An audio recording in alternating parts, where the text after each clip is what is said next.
সবার আগে আমার বাংলাদেশ, যেটি আমি সবসময় বলে এসেছি, এবং সবার আগে হচ্ছে আমার খেলোয়াড়দের নিরাপত্তা, এবং সেই খেলোয়াড়দের নিরাপত্তা নিশ্চিত না করা পর্যন্ত আমরা এই ধরনের টুর্নামেন্টে হয়তোবা সাময়িক ক্ষতিগ্রস্ত হব, কিন্তু ইন দ্য লং রান আমাদের যে প্রেস্টিজ, আমাদের যে দায়িত্ববোধ, সেই দায়িত্ববোধ সম্পর্কে কিন্তু আমাদেরকে আরো অনেক বেশি সচেতন করবে।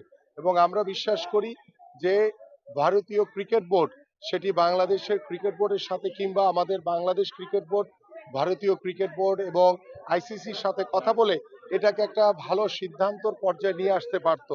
বাট এখানে আমার কাছে মনে হচ্ছে যে কোথাও না কোথাও কমিউনিকেশনের অভাবের কারণে এটিকে আরো সুন্দরভাবে সমাধান করা যেত। বাট আমরা সবসময় খেলার পক্ষে, আমরা সবসময় ক্রিকেটাররা মাঠে খেলবে, এটাই স্বাভাবিক।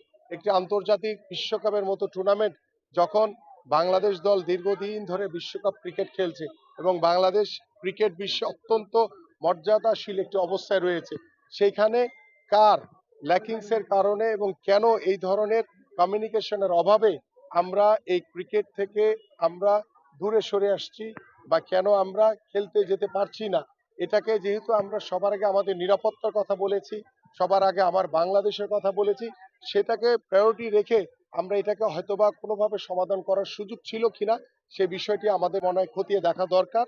এবং আমরা বিশ্বাস করি যে ক্রিকেট অত্যন্ত মর্যাদাশীল একটি খেলা আমাদের বাংলাদেশের জন্য।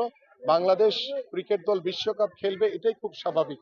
কিন্তু যেহেতু একটি নিরাপত্তার ইস্যু রয়েছে এখানে, আমাদের আমাদের সবার আগে বাংলাদেশের ইস্যু রয়েছে, সেই জায়গা থেকে আমরা আমাদের জায়গা ধরে রেখে আমরা এই ক্রিকেট বিশ্বকাপে খেলতে যাচ্ছি না। এটি আমার কাছে মনে হয় যে এটি শুধু আমার না, এটি সারা দেশবাসীর একটি চাওয়া ছিল যে না, সবার আগে আমার বাংলাদেশ এবং সবার আগে আমার ক্রিকেটারদের নিরাপত্তা নিশ্চিত করে আমরা খেলতে যাব।